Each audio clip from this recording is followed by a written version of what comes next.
This is the Influencer Entrepreneurs Podcast with Jenny Melrose, where I strategize with business owners on how to grow and scale their businesses to hit their income goals.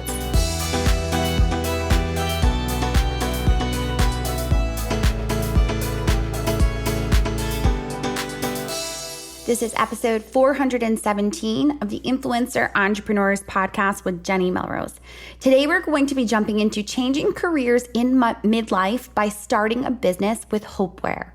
I am so excited about this conversation. You're going to hear that Hope actually started off as a newsletter, as a podcast listener, and then ended up buying a course and has since worked in masterminds and worked one-on-one with me as well.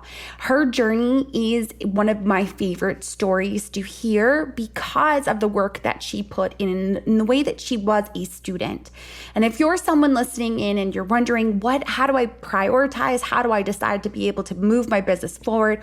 I want you to make sure that you take the opportunity to grab my strategic growth guide. This is going to help you get a plan together to make sure that you put in place a personal brand strategy, understanding your positioning and who you are and how you solve a problem for your audience, as well as making sure that you are thinking, how am I going to be building my business as a business with revenue coming in? Make sure you hop over to the show notes, or you can go into your podcasting app and that guide will be linked there. All right, let's dive into this episode. Hi, Hope. Welcome to the podcast. How are you? Thanks so much for having me. I am so excited to have this conversation with you about changing careers in midlife by starting a business, because you have personal experience with this. But before we jump into that, will you introduce yourself and your business to my audience? I'm Hope. My business is Under the Median. At Under the Median, we help busy people learn practical frugality skills so that they can consistently spend less and save more, and they can live the life they really want, knowing that their finances are under control. And how long have you had your business? About 4 or 5 years. So when I kept telling my kids that when I turned 50, I was going to reinvent myself. And so that terrified them because they thought I was going to I don't know, dye my hair blue or any number of different things they had in mind. And then when I was about 55, I thought, you know what? We've lived a long time on a low income. We have saved money. We have reached financial goals. We paid cash for our house, and we did it debt-free while raising 4 boys. And I thought, I'll bet other people need to know about this. They need to know how they can do that, and they can still not feel deprived and have joy and have abundance and have a great time while raising their kids on a low income. So I started my business, Under the Median, in honor of the fact that we raised the 4 kids under the national U.S. median income. Love it. So good. So what actually inspired you to make the change in your career in midlife? Was it just wanting to get out the information to others and feeling like there was a lack thereof out there? Yeah, I got to a point in my life. Part of it was just where I was in life because my kids were growing up, they were leaving the nest. And I thought, I wanted to do something that had impact. Truly, I wanted to change other people's lives. And so my mission was really to share this message. And along the way, I thought, I'll bet I can make money doing this. Because to be honest, when I first started, there was no thought in my head, I bet that I could make some money sharing this message. I just wanted to help people. Okay. I love it. So good. Now, what were some of the key factors that actually led you to start your own business rather than staying in the career that you were in? Well, part of it was because I had a career in broadcasting. And so I knew that if I could just get in front of people, if people could see me, if they could hear me, that message would resonate with them. And to be honest with you, I didn't want a traditional 9-to-5. I didn't even want a part-time 9-to-5. I wanted something with flexibility. We had 2 of our children very late in life.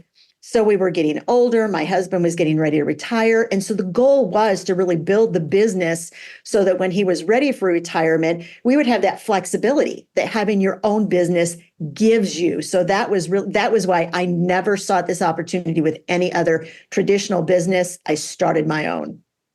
Yes. Now, how did you prepare for the transition to entrepreneurship? Did you take any courses or seek any mentorship?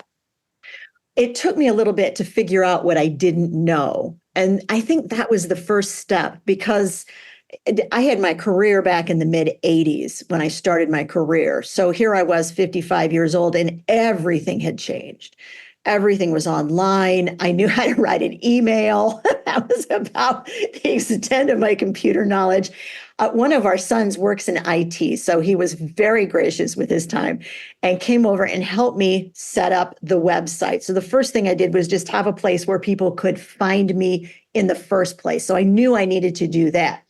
Then I started watching YouTube videos. I started listening to podcasts. I started reading blogs about what I wanted to do, not only in the realm of people talking about how to save money and how to live frugally. I read some of those, but then I really delved into what are other people telling me that I need to know. And I made a list.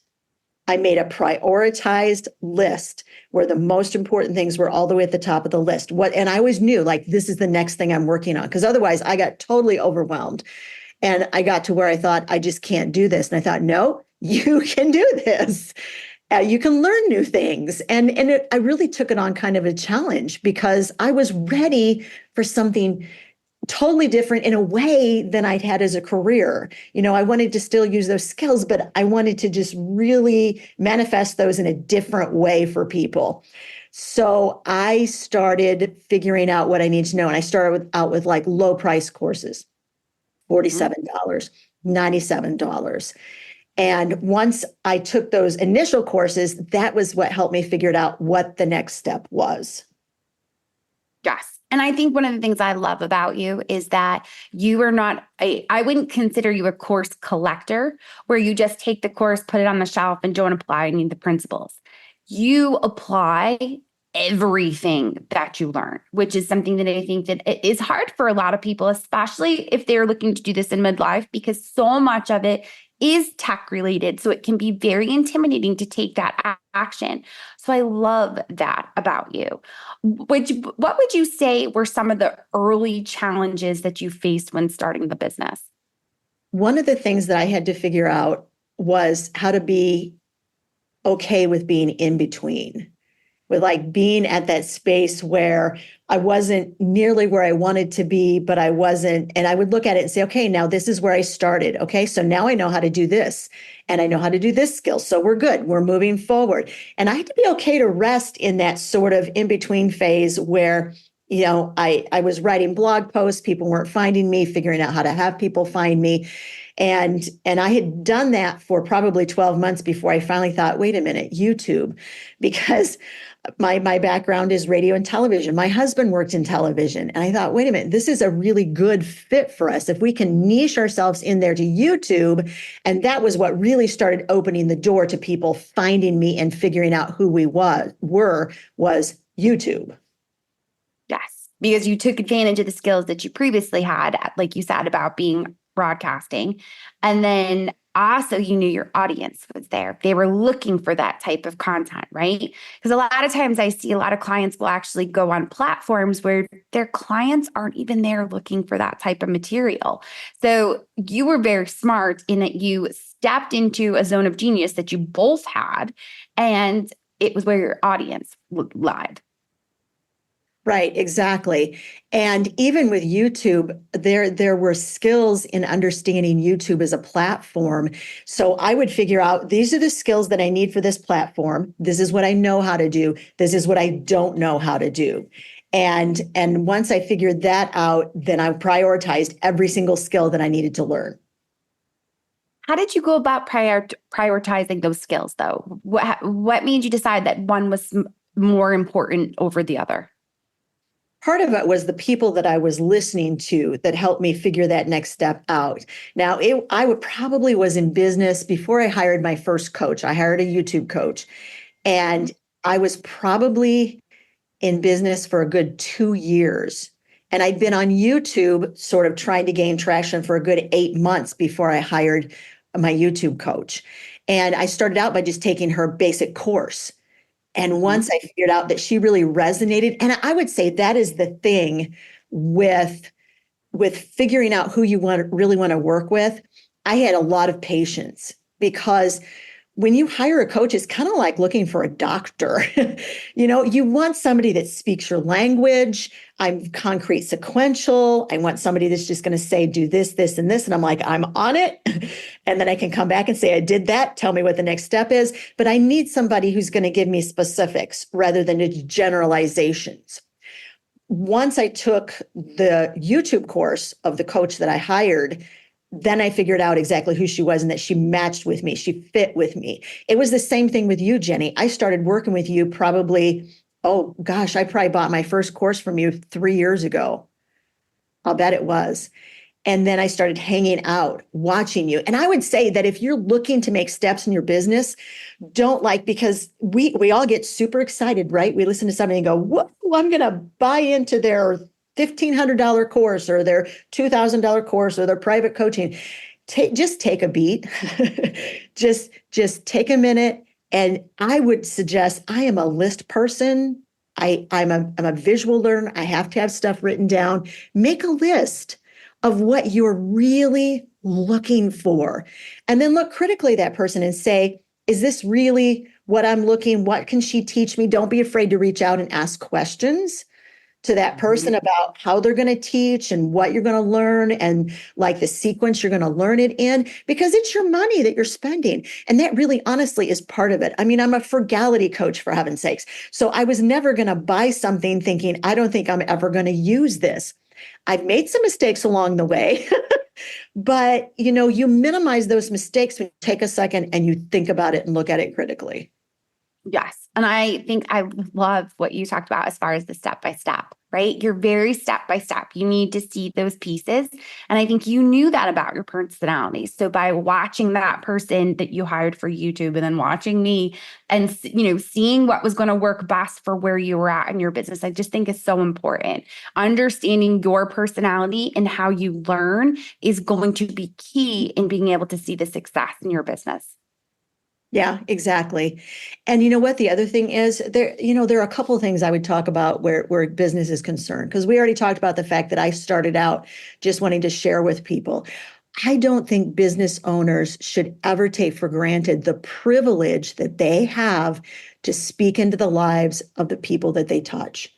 And I think when people know that, people resonate with someone who is honest, who will tell them the truth, who will lead them, guide them, and really care about them.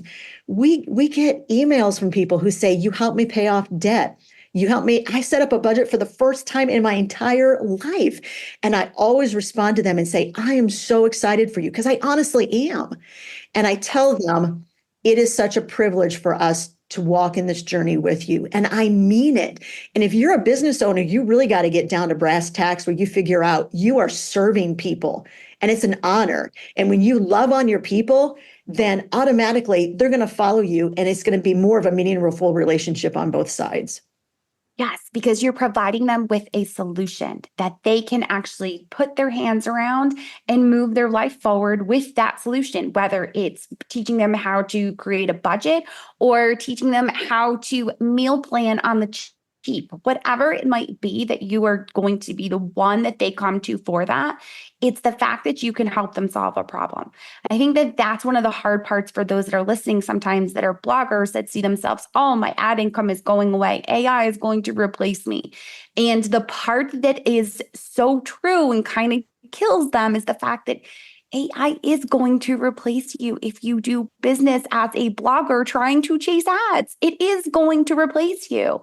But if you instead solve the problem, provide them with a product or service that does that, it changes everything moving forward.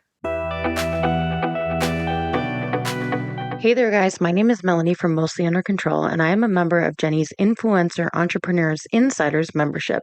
I've been a part of it since 2017, and over these 6 years, I've taken full advantage of the weekly trainings that Jenny offers and the monthly group coaching. The group coaching is probably my favorite part of the membership. Jenny has taught me so many things for my business. She helped me niche down and write and teach about what I wanted so that I wouldn't burn out.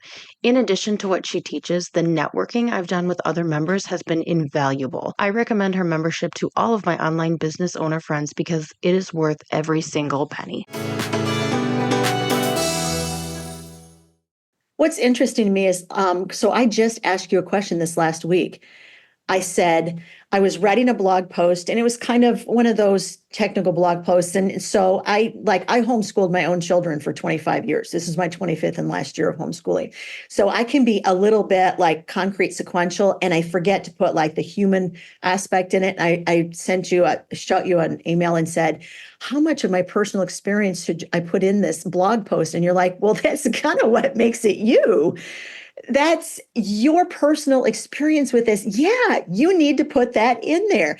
And it was a great reminder for me that part of what makes us special is the experiences that we've been through. Because without those experiences, people want those touchstones where they say, oh, she did this, so I can do it too, rather than this is what you do. And if you never put yourself in there, or put yourself out there, they'll never know. And sometimes putting yourself out there is a lot harder than putting yourself in there, because it's a very vulnerable position to be with people when you put yourself out there. Yes. And it's having an actual personal brand strategy that you're comfortable with. Because I always tell people, you don't have to get on live camera and walk them through your divorce if that has nothing to do with you creating recipes for them on the cheap. That's not what I'm asking you to do. What I'm asking you to do is share a story that's relevant to them, that shows that you have solved the problem that they have. So you are getting personal with them, but not in a way that crosses lines for you that will make you feel uncomfortable, but it will give them an opportunity to know who you are, to connect with you. And that's where they're going to actually take the action to decide, I'm going to pay for her services. I'm going to pay for the product that she has because I can tell she really gets me. She has been through this and I want the solution that she offers. You know, it's interesting because I would encourage people to think through your life experiences and sort of connect a life experience with something you know you're going to write about. Like when I talk about saving money on groceries, I like to tell a story of when I had $25 left in the grocery budget. I had 4 kids at home. I had 9 days before payday. And I remember that feeling of walking through the grocery store thinking everything's too expensive. I don't have money for like any of this. And that was a moment when I figured out, wait a minute, I've got to figure out what I can buy that will stretch the furthest. What can I buy that will feed my family for a number of different meals in a number of different ways? So when you share that story at the get-go and then you explain, this is what I learned from that experience, and this is how you can stretch that $12, they're like, oh my gosh, I can do this. Yes. And they see themselves in your story, whether it was $25 or whether it was 50 or whether it was 5, they will see their circumstances in you. So I love that. Yes. What has been the most rewarding part of changing careers and becoming an entrepreneur in midlife? I have to say, I'm a born learner. I love, and that's when I approached this, I thought, I'm going to have a good attitude. I'm going to figure out what I need to know in the order I need to know it in. So really, honestly, just looking back in 4 years and thinking, I was 55 years old. I figured this stuff out. There is a certain amount of pride in being able to do that. And the number of times I have to call my son who works in IT and say, stop by on the way home from work, it's massively decreased. So now I just have to call them every couple of weeks and say, hey, can you guys come over for dinner?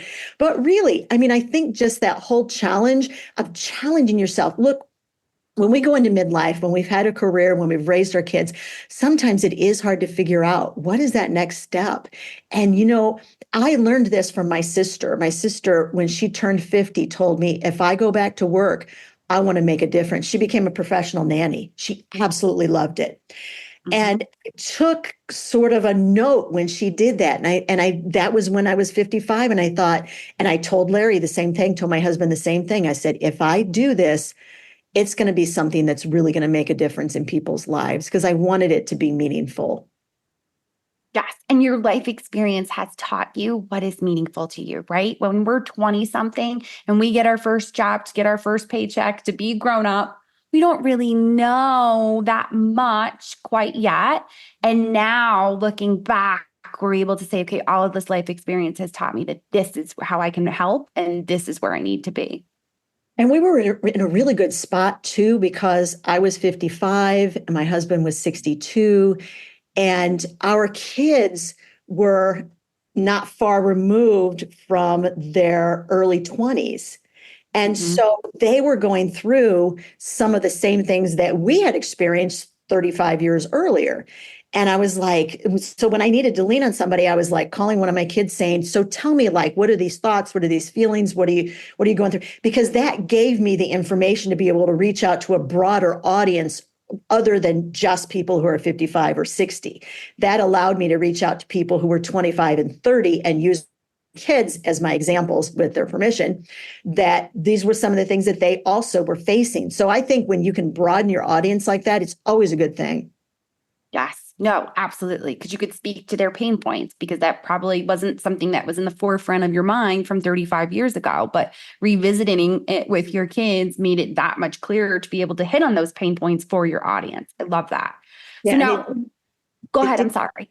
It did make it easier for me to go back and remember those things. Because when they started talking about what they were going through, I was like, oh, yeah, I remember that. I remember that feeling. Yes. Oh my goodness. Yes. So what advice would you give to others considering a midlife career change, especially those thinking of starting their own business? You need to figure out what is meaningful, what your passion is, and who you want to reach. And when you combine those three things, I think that's what you want to go for. Because you know what? At our age, we have a wealth of wisdom. We have a wealth of experience. And I think sharing that with others, that's just always going to be a win-win. So figure out what you can share with others. Yes, absolutely. So Hope, you actually have a freebie that helps us radically reduce our expenses. Can you tell us a little bit about what we can learn from that? This is a guide for folks who are trying to figure out where in the world they can cut money from their budget. Now, to preface this, we created this guide out of an experience that we had when we were trying to save money to pay cash for our current home. And we were raising 4 kids, and our income was around $40,000 a year. And we wanted to save $30,000 in 24 months out of that income.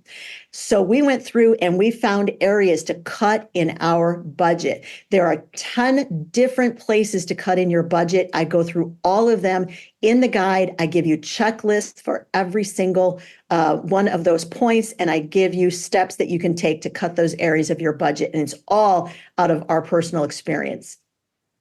Perfect. We are going to link to that in the show notes and make sure that if you are listening, you can hop over to your podcasting app or hop over to the blog post and you will be able to download that. Hope, I appreciate you so much for taking the time to speak with me and my audience. Thanks. It was so much fun. All right. I am hoping by now that you have already jumped over and grabbed Hope's guide to radically reducing your expenses. She obviously has had a plethora of experience with not only reducing her expenses and being able to raise her family in the process, but she also was able to share a ton of business information with you. So I really hope you were able to take a ton away and understand how important it is to really come up with that personal brand strategy that is going to be able to be incorporated into your business so that you can continue to make income with that business. All right, you guys, until next time, I will see you all then.